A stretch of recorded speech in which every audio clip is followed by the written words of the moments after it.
Welcome, my dear student, follower, and viewer. I hope you are fine. Because of COVID-19, we are in a new platform, that is online class. You know that language is a very important thing. In every language, we need some basic thing to learn to make a language smart. English is an international language. More than 350 countries, it is the first language. We learn English as a second language.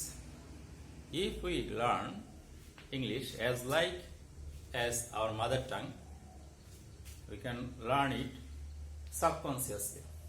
As like a child, when he learns Bengali language, he or she does not know how he increased his skill. He didn't know alphabet, but he can enrich his knowledge by learning language.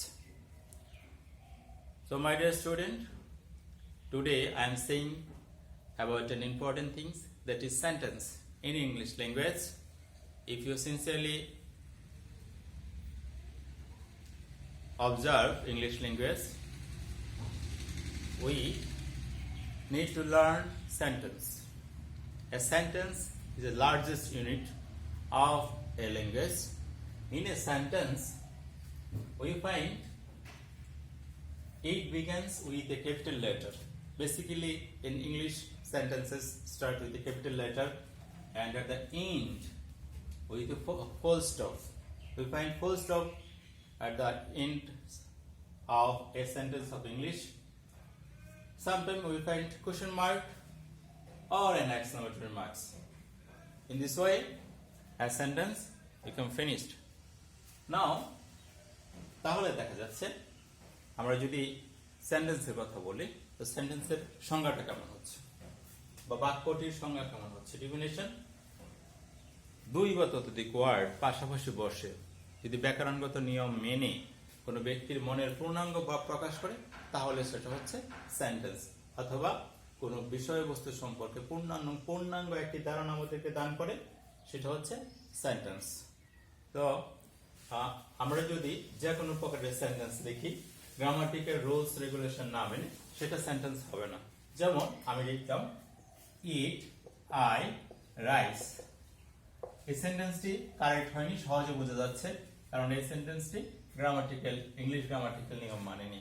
আমরা যখন English grammatical নিয়ম মেনে একটা sentence লিখব, যেমন English grammatical নিয়ম হচ্ছে subject verb object. I eat rice, এটা হচ্ছে পারফেক্ট সেন্টেন্স, এই সেন্টেন্সটি কারেক্ট। এখন আমরা যদি দেখতে যাই একটি সেন্টেন্সের মধ্যে how many parts of a sentence? There are two parts of a sentence. Those are subject and predicate. তাহলে আমাদেরকে জানতে হবে সাবজেক্টটা কি এবং প্রেডিকেটটা কি। আমরা দেখলাম ইংলিশ সেন্টেন্সের শুরুতে সাবজেক্ট থাকে। এখন আমরা subject, my dear student, look at the board. We play cricket. এখানে ওইটা হলো subject.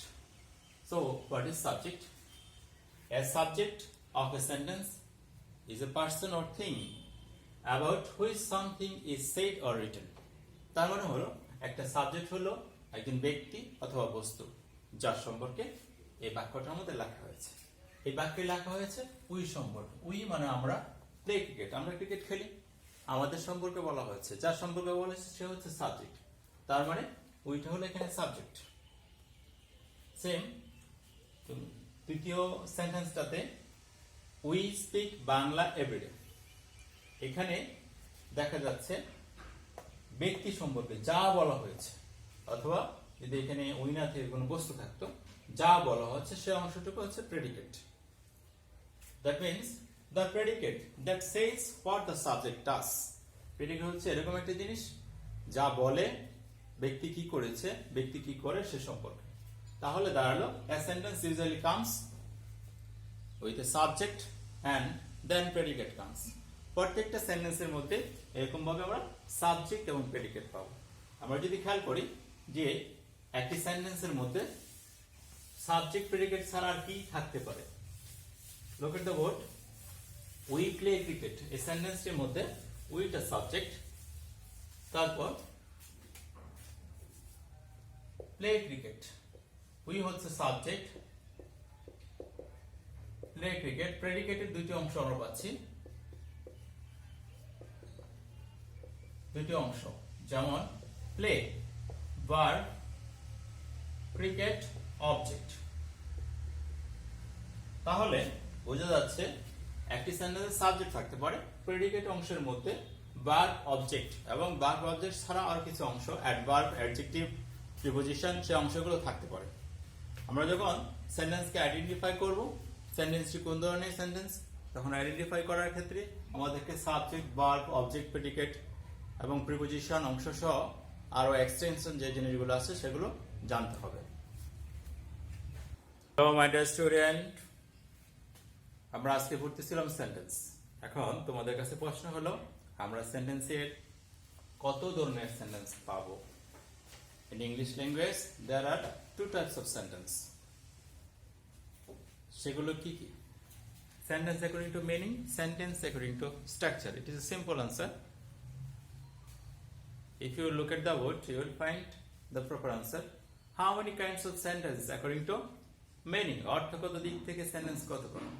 There are 5 kinds of sentence according to meaning, such as assertive sentence, interrogative sentence, imperative sentence, optative, and exclamatory sentence.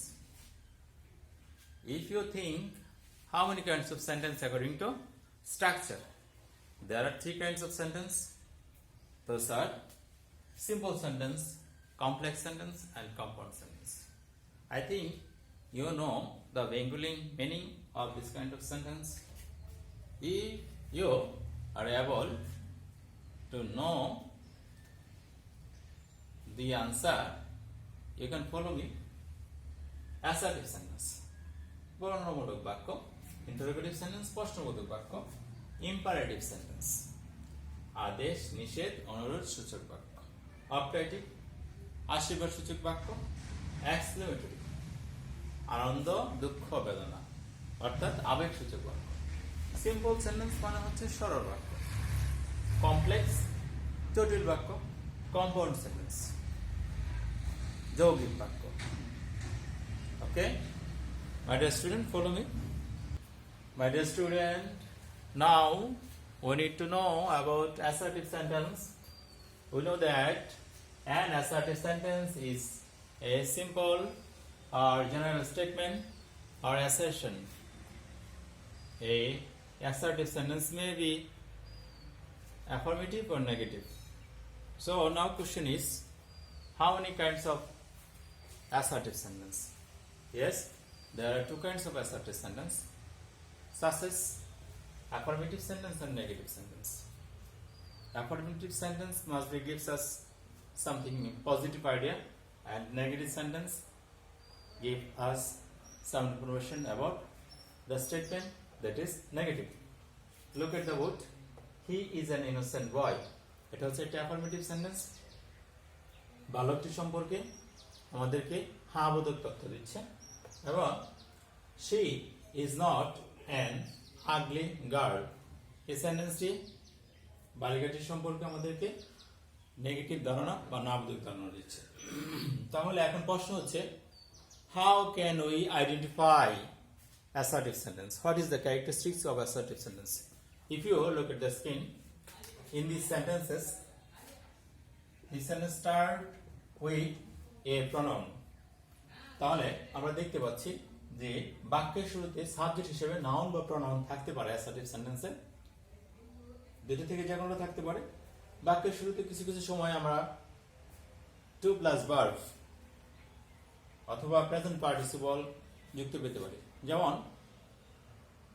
Taking lunch, he went to play. এখানে taking present participle যুক্ত sentence দিয়ে শুরু হয়ে গেল। টেকিংটা present participle. যেমন আমরা যদি বলি করিম ইজ প্লেইং ক্রিকেট, করিমটা হচ্ছে নাউন, নাউন দিয়ে বাক্য শুরু হলো। অ্যাসার্টিভ সেন্টেন্সগুলোর শেষে সবসময় আমরা এরকম ভাবে ফুল স্টপ পাবো। ফুল স্টপ অবশ্যই থাকবে। অ্যাসার্টিভ সেন্টেন্সের শেষে কখনো নোট অফ ইন্টারোগেশন বা সাইন অফ এক্সক্লামেশন থাকবে না। যদি থাকে তাহলে এটা অ্যাসার্টিভ সেন্টেন্স হবে না। তার মানে হচ্ছে বাক্যটার শেষে আমরা ফুল স্টপ পাচ্ছি। বাক্যটি অ্যাসার্টিভ সেন্টেন্সটি অ্যাফার্মেটিভ হতে পারে অথবা নেগেটিভ হতে পারে। তাহলে আমরা যখন ট্রান্সফরমেশন করতে যাব অথবা সেন্টেন্সগুলো লিখতে যাব তখন আমাদেরকে অ্যাসার্টিভ সেন্টেন্সে আইডেন্টিফাই করতে হলে এই তথ্যগুলো মনে রাখতে হবে। তাহলে সহজে আমরা অ্যাসার্টিভ সেন্টেন্স আইডেন্টিফাই করতে পারবো। My dear student, now we want to learn about interrogative sentence. We know that in interrogative sentence want to know something to us. If you want to know a statement or information about a person, it is interrogative sentence. তার মানে হলো আমরা এখন interrogative sentence সম্পর্কে জানতে চাচ্ছি। Interrogative sentence হলো যে সেন্টেন্স দিয়ে কোনো ব্যক্তি বা বস্তু সম্পর্কে জানতে চাওয়া হয়, সেটা হচ্ছে interrogative sentence. In English, an interrogative sentence asks question about a person or thing. It always ends with a note of interrogation or interrogation marks. There are two basic ways to make an interrogative sentence. দুই রকমের উপায় আছে interrogative sentence শুরু করার। Beginning with auxiliary verb, যেমন আমরা যদি auxiliary verb দিয়ে শুরু করি, am, is, are, was, were, have, has, had দিয়ে শুরু করি। কিরকম হতে পারে তাহলে আমাদের বাক্যটা? Are you reading books? আমরা এখানে শুরু করলাম auxiliary verb দিয়ে। auxiliary verb দিয়ে আমি interrogative sentence শুরু করলাম, অথবা আমরা modal auxiliary verb দিয়ে শুরু করতে পারি। Can you play football? আমরা modal auxiliary verb দিয়ে interrogative sentence শুরু করতে পারি। এছাড়াও আমরা কি করতে পারি, কিছু স্পেশাল ওয়ার্ডস, WH ওয়ার্ড, সেগুলো ব্যবহার করে আমরা interrogative sentence ব্যবহার করতে পারি। যেমন, my dear student, if we start interrogative sentence some specific words like WH word, আমরা যদি interrogative sentence কিছু বিশেষ ওয়ার্ড যেরকম WH word দিয়ে শুরু করি, যেমন who, which, what, why, how, when, whose, whom এগুলো দিয়ে শুরু করা যেতে পারে, তখন সেটা interrogative sentence হচ্ছে। যেমন আমি একটা সেন্টেন্স লিখছি, whom do you want? এটা একটা ইন্টারোগেটিভ সেন্টেন্স। এখন আমাদের প্রশ্ন হচ্ছে আমরা কিভাবে ইন্টারোগেটিভ সেন্টেন্স সহজে খুঁজে বের করতে পারি। আমরা এতক্ষণ যা পড়লাম, বাক্যের শুরুতে অক্সিলিয়ারি ভার্ব অথবা মডেল অক্সিলিয়ারিজ থাকবে অথবা WH ওয়ার্ড থাকতে পারে, এবং বাক্যটি শেষ হয়ে গেলে at the end of the sentence we will find প্রশ্নবোধক চিহ্ন or note of interrogation, প্রশ্নবোধক চিহ্ন পেতে পারি বাক্যটার শেষে। তাহলে এইভাবে আমরা ইন্টারোগেটিভ সেন্টেন্স খুঁজে পেতে পারি। Look at this sentence, শুরুতে আছে WH word, শেষে আছে প্রশ্নবোধক চিহ্ন। এভাবে আমরা খুব সহজেই ইন্টারোগেটিভ সেন্টেন্স খুঁজে পেতে পারি। যখন আমাদেরকে ট্রান্সফরমেশন করতে হবে ইন্টারোগেটিভ টু অ্যাসার্টিভ, তখন আমরা খুব সহজে সলভ করতে পারি। এবং যখন আমরা ইংলিশ ফার্স্ট পেপারে অথবা ইংলিশ সেকেন্ড পেপারে কোশ্চেনগুলো আনসার করব, ফার্স্ট পেপারে দেখা যাচ্ছে তোমাদের সিন প্যাসেজ থেকে কোশ্চেন থাকে, আনসার করতে গেলে ইন্টারোগেটিভ সেন্টেন্সটা আইডেন্টিফাই করতে হয়, কোন টেন্সে আছে খুঁজে বের করতে হয়। সেকেন্ড পেপারে কম্পোজিশন, প্যারাগ্রাফে আনসার লিখতে গেলে প্রথমে কোশ্চেন থাকে, কোশ্চেনটাকে আইডেন্টিফাই করতে হয়। সেই ক্ষেত্রে আমাদের ইন্টারোগেটিভ সেন্টেন্সগুলো আমাদেরকে সহায়তা করবে। My dear follower, look at the screen. আমরা যদি ইম্পারেটিভ সেন্টেন্স, ইম্পারেটিভ শব্দটার মানে হচ্ছে আদেশ, নিষেধ, অনুরোধ, এক কথায় বলতে গেলে নির্দেশনা। আমরা সাধারণত ওষুধের গায়ে প্রেসক্রিপশন পাই, ওষুধের জন্য প্রেসক্রিপশন পাই, যার বাংলা বদলে দাঁড়াচ্ছে নির্দেশনা। ঠিক সেরকম ভাবে ইম্পারেটিভ সেন্টেন্সের এক অর্থে অর্থ হচ্ছে নির্দেশনা, যেটাকে যখন আমরা ভেঙে ভেঙে বুঝতে যাব তখন ইম্পারেটিভ সেন্টেন্সের অর্থ দাঁড়াচ্ছে আদেশ, নিষেধ, অনুরোধ, নির্দেশনা সূচক বাক্য। তার মানে হচ্ছে যে সকল সেন্টেন্স দ্বারা আদেশ, নিষেধ, উপদেশ, অনুরোধ, নির্দেশনা প্রকাশ করবে সেগুলো হচ্ছে ইম্পারেটিভ সেন্টেন্স। যেমন আমরা বলতে পারি open your book, give me a glass of water, please help me, never tell a lie, let him play cricket. এরকম ভাবে অনেক সেন্টেন্স আমরা বলতে পারি, এগুলো হচ্ছে ইম্পারেটিভ সেন্টেন্স। তবে ইম্পারেটিভ সেন্টেন্সের কিছু বৈশিষ্ট্য আছে, যে বৈশিষ্ট্যগুলো দেখে আমরা সহজে বুঝতে পারি this one is imperative sentence. সেগুলো কেমন? প্রথমে আমি বলেছিলাম open your book. Open your বুক শুরুতে ভার্ব আছে, তার মানে ইম্পারেটিভ সেন্টেন্স শুরু হচ্ছে ভার্ব দিয়ে। আমরা যদি ডো নট ব্যবহার করি ইম্পারেটিভ সেন্টেন্স লিখতে চাই, ডোন্ট মেক এ নয়েজ, শব্দগুলো না, ইম্পারেটিভ সেন্টেন্স হলো। নেভার ইউজ করতে চাই, never tell a lie, always, always help the পুর,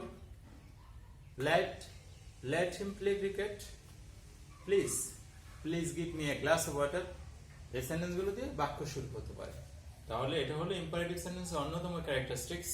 ইম্পারেটিভ সেন্টেন্স এরকম ক্লুগুলো দিয়ে শুরু হবে, তখন আমরা সহজেই আইডেন্টিফাই করতে পারবো এটা ইম্পারেটিভ সেন্টেন্স হতে পারে। কিন্তু ইম্পারেটিভ সেন্টেন্সের আরেকটি মেজর ক্যারেক্টারিস্টিক্স থাকতে হবে, সেটা হচ্ছে বাক্যের শেষে ফুল স্টপ থাকবে। আমি দুটি বাক্য লিখেছি, look at this one and this one. Every sentence ends with a full stop। তার মানে হচ্ছে ইম্পারেটিভ সেন্টেন্স গুলো ফুল স্টপ দিয়ে শেষ করা হয়েছে। নির্দেশনা সূচক বাক্যগুলো অথবা নিষেধ সূচক বাক্যগুলো সেরকম ভাবে ফুল স্টপ দিয়ে শুরু হবে। তাহলে আমরা খুব সহজেই আশা করা যায় ইম্পারেটিভ সেন্টেন্স সব সেন্টেন্সের ভিতর থেকে, সব সেন্টেন্স গুলোর মধ্য থেকে আলাদা করতে পারবো খুব সহজে।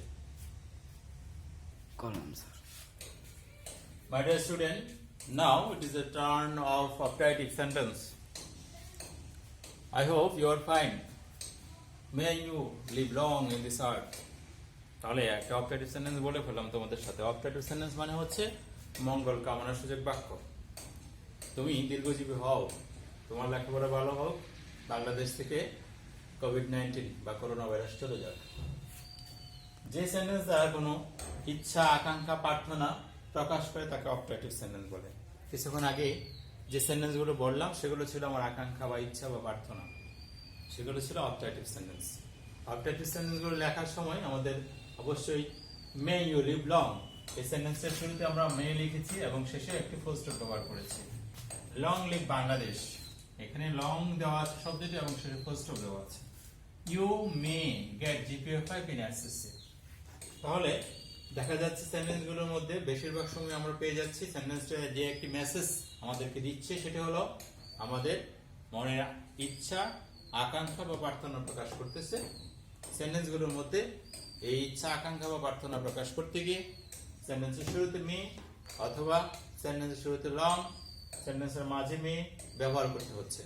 তাহলে আমরা যদি অপারেটিভ সেন্টেন্স গুলো চিনতে যাই, খুব সহজে সব সেন্টেন্সের মাঝে থেকে সেন্টেন্স গুলোতে আলাদা করতে যাই, তখন আমরা খুঁজে পাবো বাক্যের শুরুতে বা মাঝে যে সেন্টেন্স গুলোতে মি অথবা লং ব্যবহার করা হচ্ছে সেগুলো হচ্ছে অপারেটিভ সেন্টেন্স, এবং বাক্যগুলোর শেষে, অপারেটিভ সেন্টেন্স গুলোর শেষে ফুল স্টপ দেওয়া আছে। তাহলে আমাদের এই বৈশিষ্ট্যগুলো খুঁজে নিয়ে আমরা সহজে খুঁজে বের করতে পারবো অপারেটিভ সেন্টেন্স গুলোকে। Hi my dear student, now we are learning about exclamatory sentence. So my dear student, I think you know about exclamatory sentence. সাধারণত exclamatory মানে আমাদের মনের আকস্মিক আনন্দ, দুঃখ, বেদনা প্রকাশ পাবে যে সেন্টেন্স গুলো দিয়ে, সেগুলো হচ্ছে exclamatory sentence। আমাদের হঠাৎ মনের আবেগ প্রকাশ করতে গিয়ে ইংলিশ বাক্যের শেষে সাইন অফ এক্সক্লেমেশন মানে আশ্চর্যসূচক চিহ্ন ব্যবহার করা হয়ে থাকে। যেমন what a nice picture it is, বাক্যটি শুরু হয়েছে হোয়াট দিয়ে, বাক্যের শেষে সাইন অফ এক্সক্লেমেশন আছে। এই যে সাইন অফ এক্সক্লেমেশন, এই দুটি বৈশিষ্ট্য আমাদের বলে দিচ্ছে এই সেন্টেন্সটি exclamatory sentence. Wow we have won the game, wow আমরা খেলায় জয়লাভ করেছি, এটা আনন্দ করার মতো। এক্সক্লেমেটরি ওয়ার্ড, এক্সক্লেমেটরি ওয়ার্ডের পরে সাইন অফ এক্সক্লেমেশন, সেন্টেন্সের শেষে ফুল স্টপ। তার মানে দেখা যাচ্ছে যে এক্সক্লেমেটরি সেন্টেন্সগুলো যদি আমরা সহজে আইডেন্টিফাই করতে চাই, তাহলে এক্সক্লেমেটরি সেন্টেন্সের শুরুতে আমরা হোয়াট, হাউ পেতে পারি, এক্সক্লেমেটরি ওয়ার্ড পেতে পারি, এগুলো দিয়ে বাক্য শুরু হতে পারে। বাক্যের শেষে সাইন অফ এক্সক্লেমেশন থাকতে পারে। কিছু কিছু সময় দেখা যায় এক্সক্লেমেটরি ওয়ার্ড হুররা, এলাস, বেবো, ফি এগুলোর পরে এই ওয়ার্ডটার পরে সাইন অফ এক্সক্লেমেশন বসে। তাহলে এই বৈশিষ্ট্যগুলো দেখে আমরা সহজে খুঁজে বের করতে পারি কোনটি অ্যাসার্টিভ সেন্টেন্স, কোনটি ইন্টারোগেটিভ সেন্টেন্স, কোনটি এক্সক্লেমেটরি সেন্টেন্স। এই এক্সক্লেমেটরি সেন্টেন্সের বৈশিষ্ট্যগুলো দেখে সহজেই খুঁজে বের করা যাচ্ছে কোনগুলো এক্সক্লেমেটরি সেন্টেন্স। আশা করা যাচ্ছে এই তথ্যগুলো তোমাদের খুব ভালো কাজে লাগবে। So my dear student, be serious on your study and take proper preparation for next exam. We hope that we will come back very early in our regular class. May Allah help you, and we hope that we will come back from COVID-19 and our country will be free from COVID-19. Take care of you. Goodbye.